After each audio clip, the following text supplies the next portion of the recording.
Nada une a la familia que los deliciosos huevos de Eggland's Best. Nos encanta su sabor, siempre delicioso y fresco de granja, además de la mejor nutrición como 6 veces más vitamina D, 10 veces más vitamina E y 25% menos de grasa saturada que los huevos regulares. Para nosotros, son huevos cocinados de la forma que más nos guste, siempre y cuando sean los mejores. Eggland's Best. Mejor sabor, mejor nutrición, mejores huevos. Visita egglandsbest.com para más información.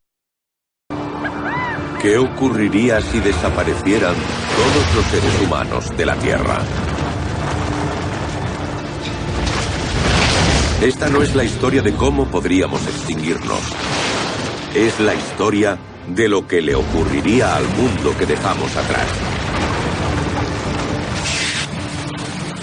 En este episodio de La vida sin nosotros, el implacable poder del agua amenaza a arrasar todo lo que encuentre a su paso y borrar las obras maestras de la humanidad.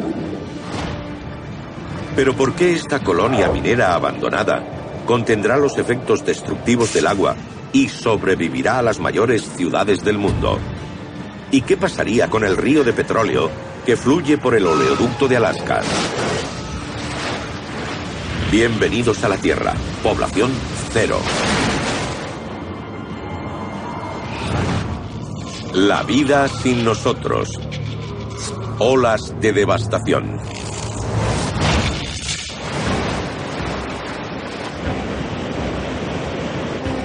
La humanidad ha luchado siempre para contener y aprovechar la fuerza del agua. En un planeta con más de un 70% de su superficie cubierta por océanos, lagos y ríos, es una batalla sin final. Ahora que el hombre ha desaparecido, a lo largo de los más de 350.000 kilómetros de costa y los millones de kilómetros de cursos de agua, está a punto de liberarse una furia arrasadora.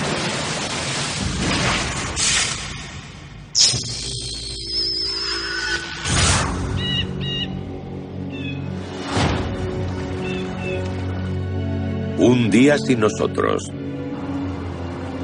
En Sacramento, capital del estado de California, donde una vez un héroe de acción llegó a presidir la 8ª economía del mundo, está a punto de suceder un desastre acuático capaz de rivalizar con cualquier taquillazo de Hollywood.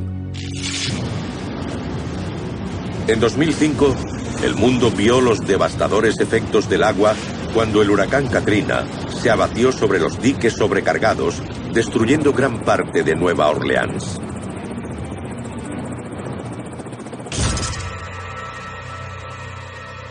Y Sacramento tiene muchas de las mismas debilidades. Cada invierno y cada primavera, fuertes lluvias y riadas de nieve fundida de las montañas de Sierra Nevada convierten los ríos de Sacramento en torrentes letales. Estamos en la confluencia de los ríos American y Sacramento. Los dos, sobre todo en esta zona, están encauzados por diques alzados en sus orillas.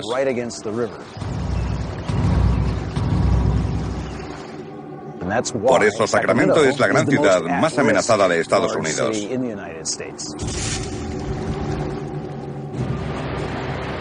Pero el agua desbordada no es la única malvada de este desastre en curso. Hay miles de cómplices que trabajan para hacer aún mayor la inminente catástrofe. Los roedores son el enemigo jurado de estos diques. Hay marmotas que hacen una red de madrigueras y los peores son los castores. Se piensa que en 2008 los túneles excavados por los animales fueron la causa principal de que se rompiera un dique en la ciudad de Farley, Nevada, cerca de Reno. La riada inundó 600 hogares y provocó daños estimados en 3 millones de euros. Los diques de Sacramento comparten un peligroso fallo con los de Farley. Los diques de tierra fueron construidos originalmente por granjeros hace más de 100 años. Sin reparaciones, el agua no tardará mucho en encontrar el modo de atravesarlos.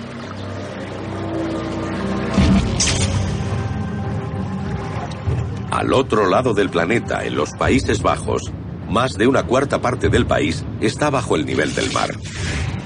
Cuando había humanos, el 60% de la población, unos 10 millones de personas, vivía en estas zonas vulnerables.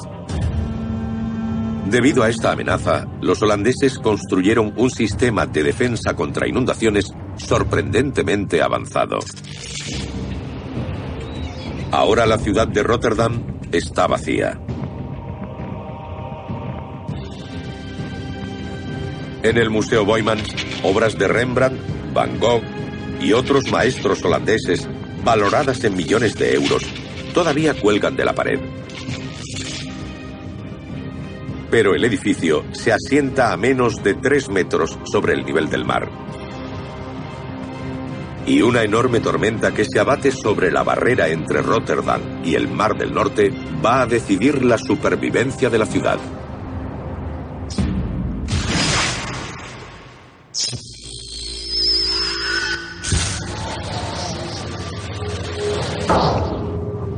Dos días sin nosotros. Volvemos a Norteamérica. En el puerto de Valdez, en Alaska, reina un fantasmal silencio. Cuando había humanos, los petroleros venían aquí a llenar sus tanques. El crudo recorría 1.300 kilómetros en el interior del oleoducto que atraviesa Alaska. Si se extendiera por los otros 48 estados norteamericanos, llegaría desde Chicago a Dallas. Este río artificial de petróleo es bombeado desde el North Slope de Alaska, atravesando 3 cordilleras y 34 ríos importantes hasta los depósitos de Valdez. En cualquier momento, hay 1.400 millones de litros de petróleo en el oleoducto. En su apogeo, el oleoducto transportaba unos 2 millones de barriles al día. La producción en el North Slope ha caído demasiado, así que se transportan unos 700.000 barriles diarios. El zumbido de las estaciones de bombeo se detiene cuando se acaban el combustible y la electricidad.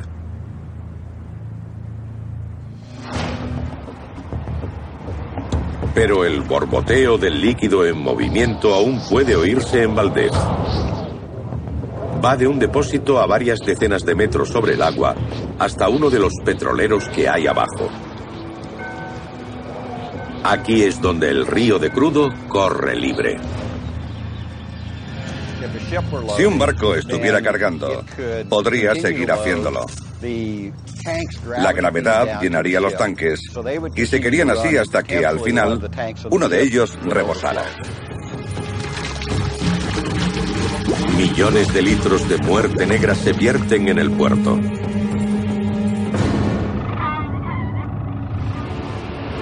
Decenas de miles de aves y mamíferos marinos de los alrededores de Valdez ya han visto esto antes. En 1989, el desastre del Exxon Valdez ocurrió a pocos kilómetros de la costa, en el estrecho de Prince William. Se derramaron unos 42 millones de litros. Ahora este tanque rebosante vierte en el puerto casi el doble. Pero a medida que se acumulan cientos de millones de litros de petróleo, en los 1.300 kilómetros de tuberías se cierne otro desastre.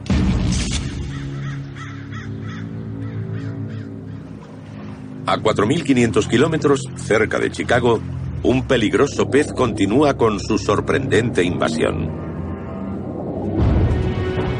En época de los humanos, en extensas zonas de las orillas del Mississippi y sus afluentes, la carpa asiática, una especie no nativa, aterrorizaba a las personas saltando del agua cuando pasaban los botes.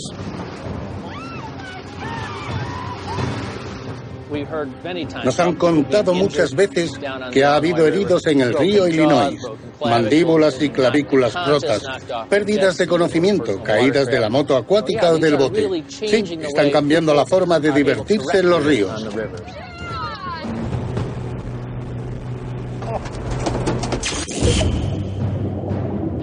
La carpa asiática herbívora fue introducida desde Asia a principios de la década de 1960 por criadores de pez gato que buscaban un método rápido y seguro de limpiar sus estanques.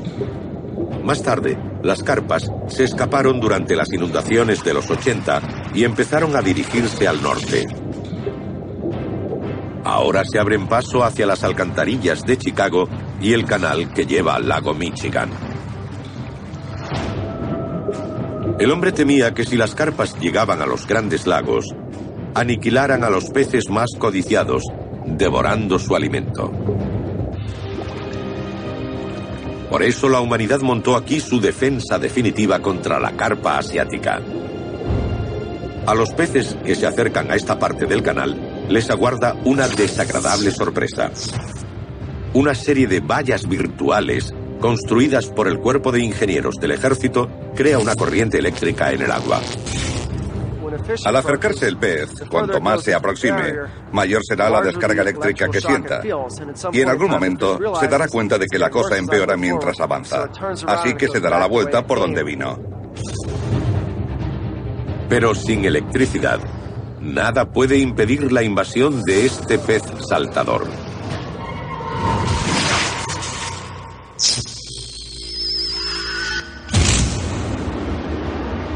Una semana sin nosotros.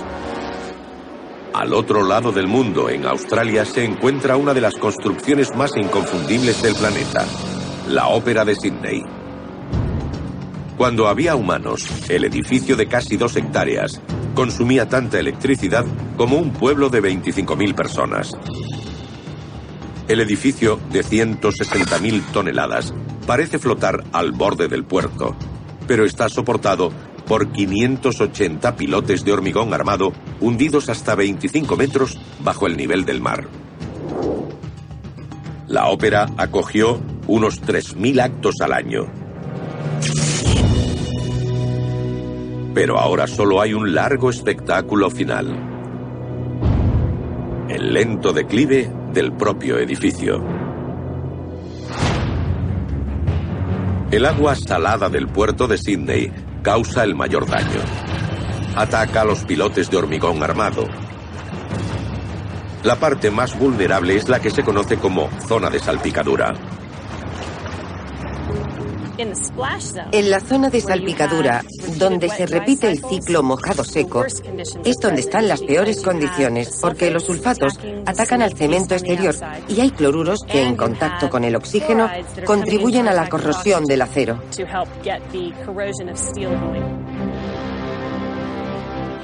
Lo más conocido del edificio es su característico techo. Por ahora, las rampantes proas cubiertas de azulejos cerámicos que coronan la ópera están bien aisladas del salobre aire del puerto. Pero el diseño que hizo posibles estas formas elegantemente curvas guarda ahora el secreto de su futuro.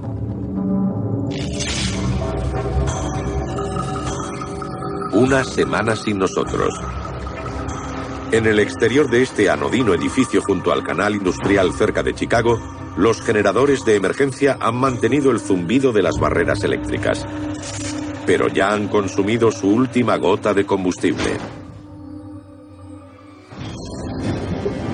Parece que el camino de la carpa asiática hacia los grandes lagos se abre de par en par.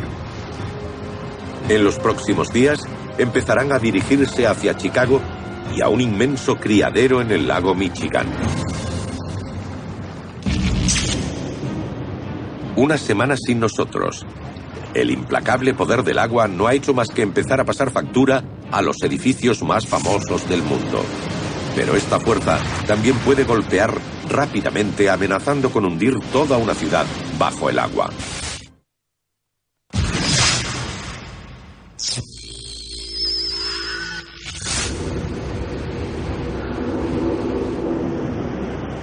Un mes sin nosotros. Las costas de todo el mundo están a oscuras. La luz de la luna baña los océanos con un brillo fantasmal. Pero sobre las olas de Los Ángeles, extrañas luces centellean en el mar. En el muelle de Santa Mónica, la noria sigue resplandeciendo con 160.000 luces LED. Instaladas en 2008, hacen efectos controlados por ordenador que pueden verse a más de 15 kilómetros. La noria del muelle de Santa Mónica funciona con energía solar. Mientras esos paneles estén operativos, seguirán alimentando las luces LED. Pero ahora que ya no hay personas, ¿cuánto durará el espectáculo de luz? ¿Y cuánto podrá resistir el muelle el incesante embate de las olas?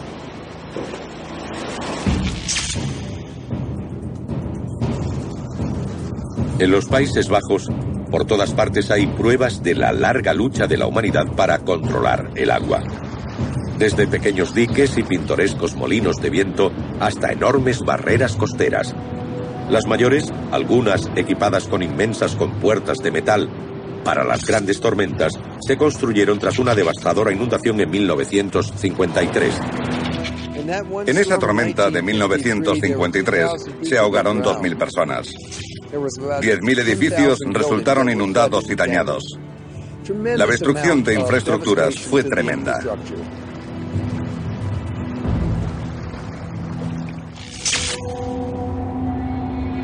Rotterdam es una de las ciudades holandesas más vulnerables. Cerca del centro, obras de incalculable valor de Rembrandt y Van Gogh cuelgan en el Museo Boijmans a muy pocos metros sobre el nivel del mar.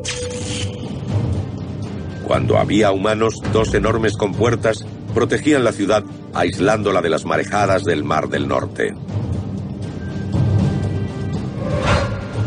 Son unas de las estructuras móviles más grandes del planeta.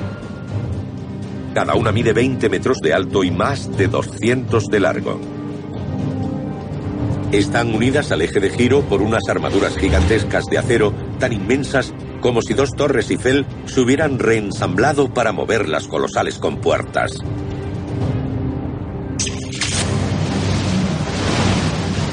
Pero una nueva tormenta azota la orilla y las compuertas no se mueven. Rotterdam se inunda desde 2 direcciones. Los ríos fluyen hacia el Mar del Norte. Cuando hay marejada, se eleva el nivel del agua y la que baja no tiene dónde ir, así que sube sin parar.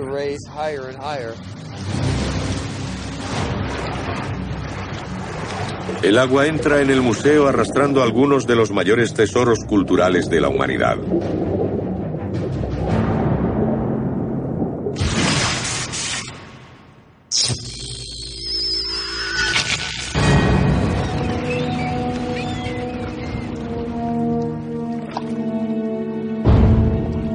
Un año sin nosotros. Cerca de Chicago, la barrera eléctrica que mantenía a la carpa asiática fuera del lago Michigan ha desaparecido. Cuando había humanos, la carpa provocaba daños graves a las personas, asustándolas al saltar del agua al pasar los botes. Ahora, la barrera eléctrica hace casi un año que no está. Pero los invasores marinos aún no han ocupado el lago. Hay otras barreras artificiales que bloquean su paso a los Grandes Lagos, el mayor sistema de agua dulce del mundo. El principal es la esclusa del puerto de Chicago, diseñada para dejar pasar a los barcos, mientras permite al río Chicago fluir hacia el lago Michigan. 2 grupos de compuertas que llegan hasta el fondo, a 10 metros de profundidad. Las esclusas tienen 71 años y están fabricadas en acero remachado. Por debajo del nivel del agua están en un entorno muy estable. Están en agua dulce, así que suelen estar bien.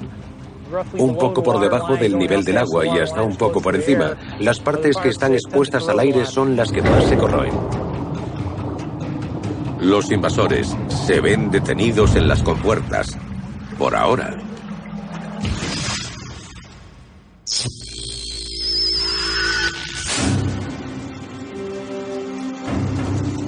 Tres años sin nosotros. En Sacramento no hay estrella del cine de acción que acuda al rescate. La ciudad está al borde de un desastre devastador. Sin mantenimiento, Los diques de tierra amenazan con derrumbarse. Un barrio al sur del centro, conocido como The Pocket, es especialmente vulnerable. En este barrio de Sacramento, las casas están muy cerca del dique. En algunos lugares están pegadas a él por un lado. No hay mucha tierra en la parte del agua, así que el río está justo al otro lado del dique. Pero cuando sube el nivel del río durante una lluviosa tormenta de invierno, los primeros signos de agua no vienen de arriba, sino de abajo. Una de las maneras en que pueden fallar los diques es si el agua se filtra por debajo. La tierra de esta zona tiene un material mucho más grueso debajo, lo que permite que el agua se filtre fácilmente. El agua sale a borbotones cerca de las casas. Sin equipos de mantenimiento que taponen los puntos débiles, el desastre golpea de repente. Se moja la zona de debajo del dique, formándose un material que puede deslizarse. Toda esa sección del dique puede venirse abajo hacia la tierra. Hay tal cantidad de agua fluyendo tan rápidamente que arrastraría las casas que hubiera cerca, arrancándolas de sus cimientos.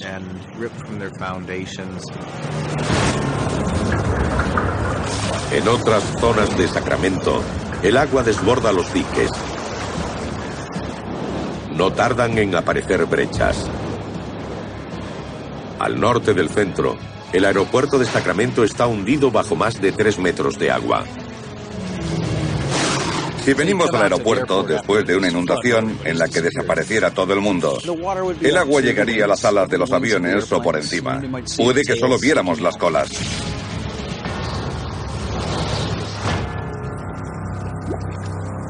El centro de la ciudad está más elevado, pero aún así hay 1,5 metros de agua rodeando el Capitolio del Estado. Para los perros que han conseguido sobrevivir a los 3 primeros años sin nosotros, este nuevo mundo acuático supone un desafío fatal para los que tienen ciertos rasgos físicos. En 2005, se calcula que el huracán Katrina mató o dejó sin hogar a unos 600.000 animales, incluyendo miles de perros. Muchos de ellos quedaron atrapados dentro de casas inundadas. Para los que tenían los miembros cortos y el pecho ancho, las opciones de sobrevivir eran escasas. Un buen ejemplo de esto sería el bulldog. Tienen la cabeza y el pecho muy grandes y la cara achatada, con un pequeño sistema respiratorio. Es muy raro que un bulldog haga ejercicio o nade largas distancias. Ahora, con casi todo Sacramento bajo el agua, cruces de retrievers, labradores y otros perros nadadores bien proporcionados se adaptan a las repetidas inundaciones de la ciudad. Otras razas especializadas han desaparecido.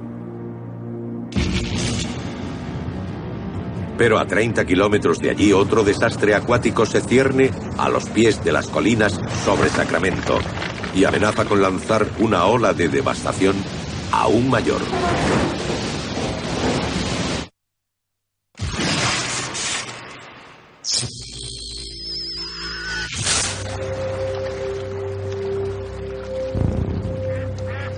Tres años sin nosotros. La carpa asiática, una especie foránea, intenta introducirse en el lago Michigan por la esclusa del puerto de Chicago. Estos peces eran considerados por la humanidad tal amenaza que en 2009 las autoridades intentaron erradicarlas, vertiendo veneno al canal donde vivían. Veneno suficiente para acabar con 90.000 kilos de peces. Ahora, si estos invasores consiguen atravesar las barreras de 133 toneladas de acero, puede que por fin dominen el sistema de agua dulce más grande del mundo, los Grandes Lagos.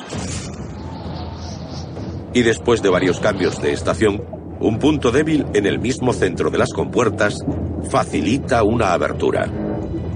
Lo que primero se rompería en las compuertas serían seguramente las juntas de goma. El hielo provoca muchos daños y agrieta las juntas sin mucho esfuerzo. Por el hueco de 15 centímetros dejado por las juntas, miles de pequeñas carpas se cuelan hacia el lago con su enorme reserva de alimentos. Si cada hembra puede llevar hasta 500.000 de huevos, ¿queda algo en la Tierra que detenga a este acechante invasor?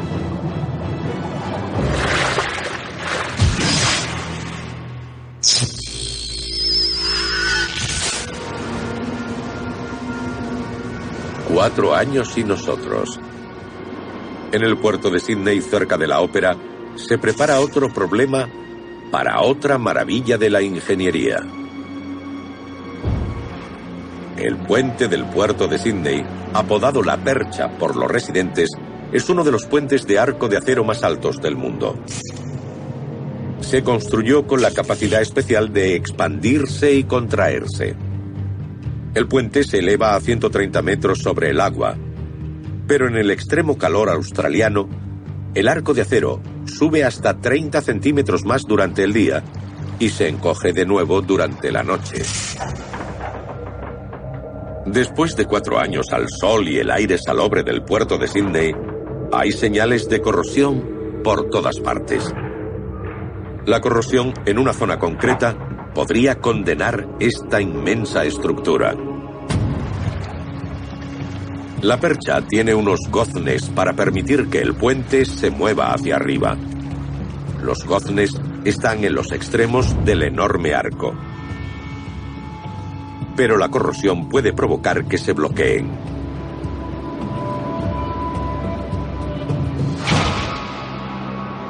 ¿Qué pasará si el puente pierde la capacidad de expandirse y contraerse?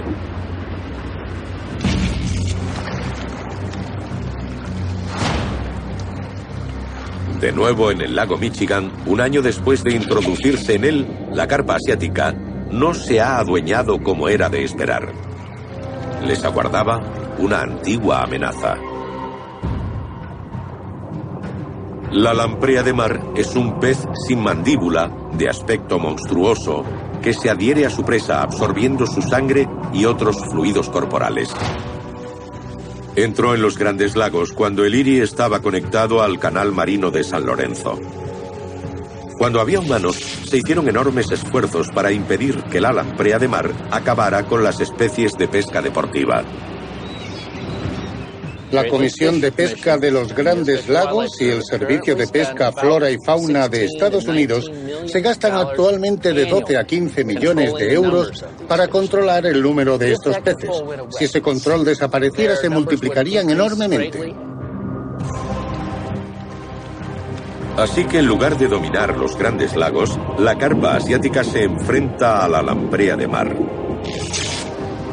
Durante años, los humanos intentaron controlar el tipo de peces que habitaba estas aguas.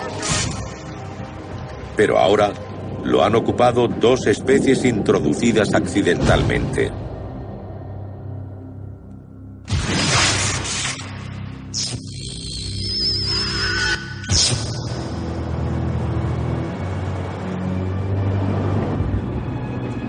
Diez años sin nosotros. En la costa del Pacífico, la famosa noria alimentada por energía solar del muelle de Santa Mónica sigue iluminando la noche. De día, el embate sufrido por el muelle durante años muestra sus efectos. Cuando había humanos, los equipos de mantenimiento reemplazaban continuamente los tablones dañados. Después de 10 años, el muelle se deterioraría sin duda alguna. Algunos edificios, con toda su altura, caerían sobre el muelle. No de una vez, sino una esquina por aquí, otra por allí, una pared acá, media allá. Y poco a poco todos se hundirían a través del muelle.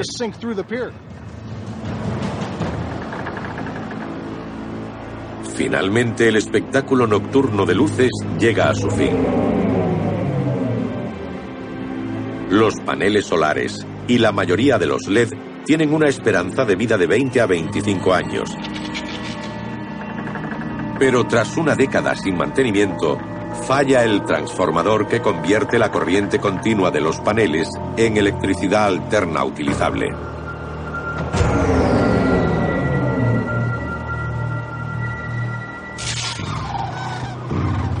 A los 3 años y nosotros, los diques derruidos de Sacramento provocaron una catastrófica inundación comparable a la destrucción del huracán Katrina en Nueva Orleans. Pero ahora, tras 10 años y nosotros, se abate una oleada de destrucción aún mayor. A 30 kilómetros, el nivel del agua en la presa de Folsom está peligrosamente alto. Sin personas, el embalse de la década de 1950 ha acumulado sedimentos y restos en torno a las compuertas. El agua está 120 metros más alta que Sacramento, y una nueva tormenta de invierno lo llena más rápidamente de lo que puede desaguar. Si el embalse se desbordara, el agua que fluiría por los lados erosionaría los contrafuertes y podría llegar a derruir la presa. Las violentas aguas erosionan las partes de tierra del embalse que arrastran al resto de la estructura. La avalancha de agua y sedimentos no tarda en alcanzar Sacramento. Los diques quedarían completamente destruidos y desbordados. El agua inundaría toda la ciudad y probablemente arrasaría todas sus infraestructuras.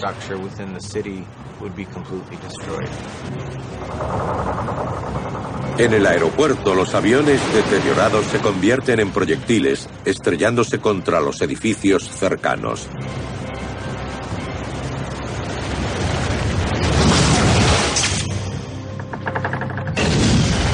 Pero cuando el agua destruye algunas de las ciudades del hombre, podría convertirse este lugar abandonado en mitad de la nada, en la última ciudad que quede en el planeta.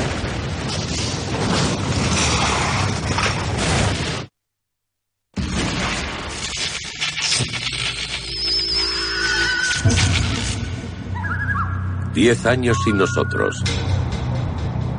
El agua pasa factura a las ciudades costeras de todo el mundo, con algunas excepciones. Este misterioso pueblo, abandonado hace 10 años, puede revelar qué ciudades seguirán en pie en una vida sin nosotros. De todos los pueblos con más de unos centenares de habitantes, Pyramiden, en la isla noruega de Svalbard, era el más septentrional de la Tierra. Está a solo 1.300 kilómetros del Polo Norte. Para llegar a esta remota ciudad hay que hacer un viaje épico. Un vuelo de 4 horas hacia el norte desde Oslo. Luego otras 4 horas por el agitado y helado océano Ártico. Pero para los aventureros con destino a Pyramiden, los peligros no acaban aquí.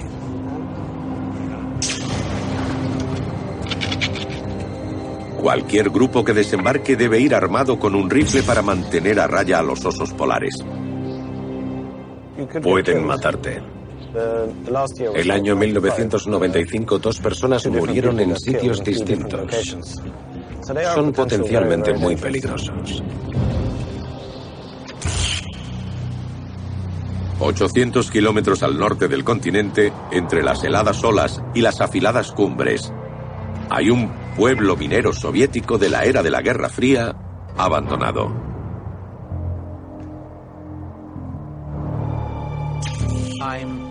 Estoy en lo que era la plaza del pueblo de una comunidad minera. Aquí vivieron unas 1.400 personas. Hasta 1998 fue una mina de carbón. Los rusos se la compraron a los suecos en 1927 y siguen siendo sus dueños. La mina se llama Pyramiden porque las montañas que nos rodean tienen esa forma.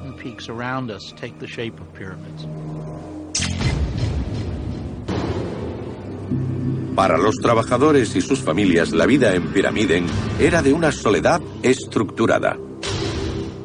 Trabajaban 6 días a la semana y solían tener libres los domingos. Y eso durante 2 años. Comían en el comedor y de allí obtenían todo lo que necesitaban. Más allá de la mirada de Lenin en la plaza, los edificios abandonados están congelados en el tiempo. No hay familias que entren o salgan de los antaño abarrotados dormitorios. No hay trabajadores que usen la maquinaria industrial. Nadie disfruta el equipamiento deportivo que todavía hay en el gimnasio, junto al enlosado seco de la piscina cubierta.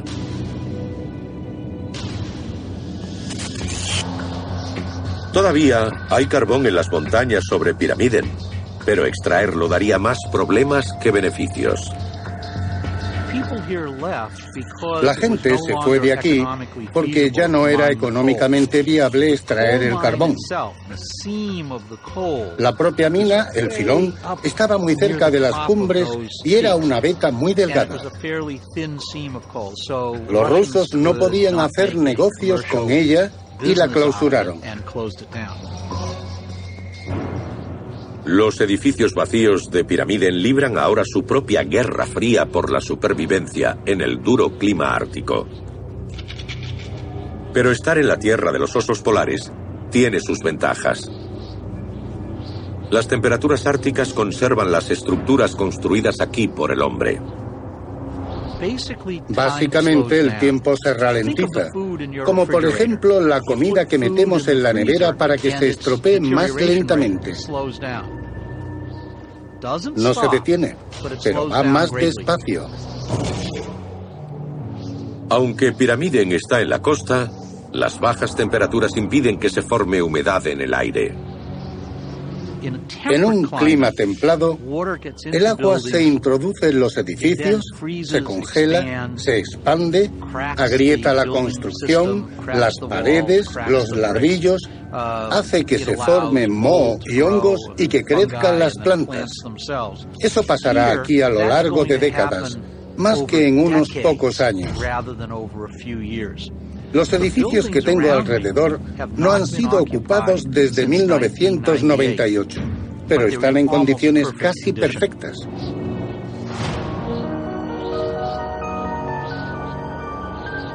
Entonces, ¿cuánto durará este pueblo minero abandonado? Puede que algún día Pyramiden sea conocida como la última ciudad de la Tierra. Este edificio será reconocible como tal incluso dentro de 200, 300 o 400 años. No pasaría lo mismo en un clima templado, donde sería literalmente un montoncito de escombros que un arqueólogo, quizá venido de otro planeta, tendría que excavar para descubrir que un día fue un edificio. Pero en mucho menos de 200 años, el agua salada y la humedad del aire del puerto de Sídney desencadenarán fuerzas destructivas ocultas dentro de uno de los monumentos más famosos de la ciudad.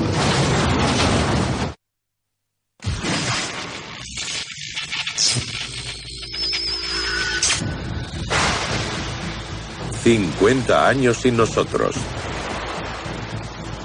Las devastadoras olas de una tormenta invernal arremeten contra un ruinoso muelle de Santa Mónica. Las luces de la noria alimentadas por el sol dejaron de funcionar hace 4 décadas. Y ahora, el resto de la noria, oxidada, está en apuros. Potentes olas y fuertes vientos se llevan la mayor parte. Pero la base en forma de A permanece. Es el mismo principio oculto tras la increíble longevidad de las pirámides egipcias. Una base ancha y una punta estrecha dan forma a un diseño increíblemente sólido. Aunque no estuviera la noria, creo que el armazón triangular seguiría ahí un siglo. Es muy firme. Con forma de A, la forma de triángulo es muy fuerte.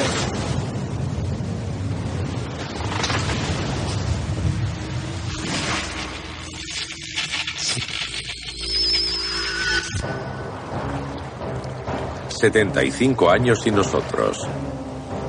En el puerto de Sídney, la ópera pierde estabilidad. A decenas de metros por encima de los pilotes, el aire salobre y húmedo ha carcomido lentamente las características proas del edificio. El inconfundible techo se construyó con una innovadora técnica que robustecía sus formas curvas. Es un sistema conocido como prevaciado y pretensado. Los cables a 30 metros se extienden y se estiran hasta 15 centímetros. En cuanto el hormigón fragua con la fuerza deseada, se cortan los cables. Entonces pasa como con una tira de goma. Si la estiras y la sueltas, los extremos tienden a volver a juntarse. Pero ahora la técnica de estiramiento que confirió a las proas su fuerza se vuelve contra su supervivencia. Un cable de acero bajo presión acaba rompiéndose. Y cuando se rompe uno, la presión y la fuerza de esa zona del edificio se añaden en otra parte. Una cubierta entera no tarda en venirse abajo.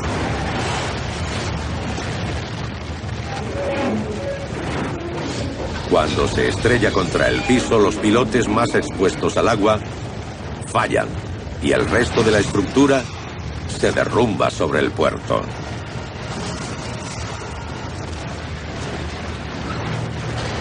Uno de los edificios más reconocibles del mundo se ha venido abajo.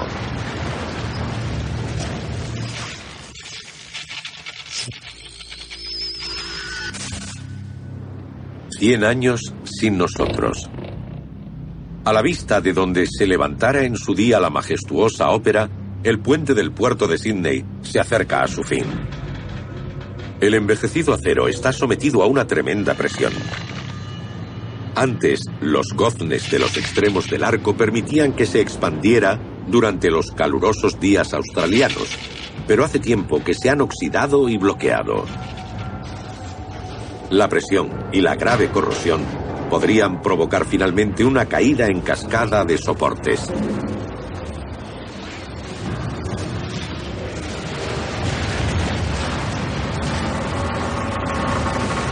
El puente se viene abajo.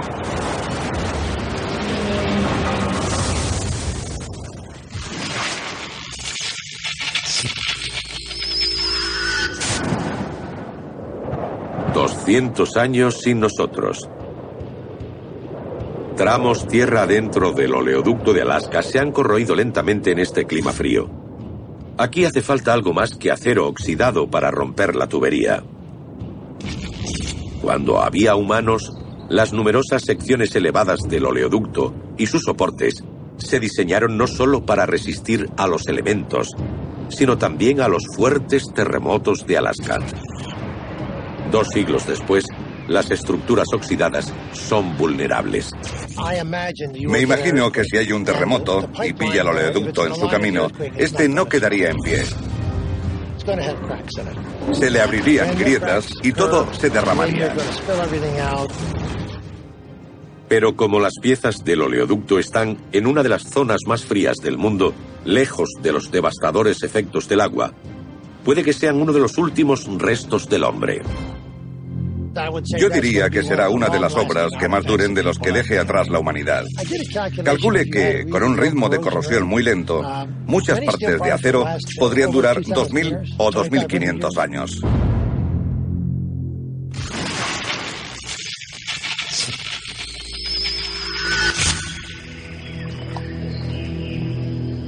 «500 años sin nosotros». Las ciudades de los climas templados prácticamente han desaparecido a medida que se han derrumbado y han sido invadidas por la vegetación. Pero el pueblo minero abandonado de Pyramiden, en una isla noruega a 1.300 kilómetros del Polo Norte, es aún reconocible. Debido al clima frío y seco, es una de las ciudades mejor conservadas del planeta. A diferencia de los muchos lugares donde el agua ha desatado su poder destructor.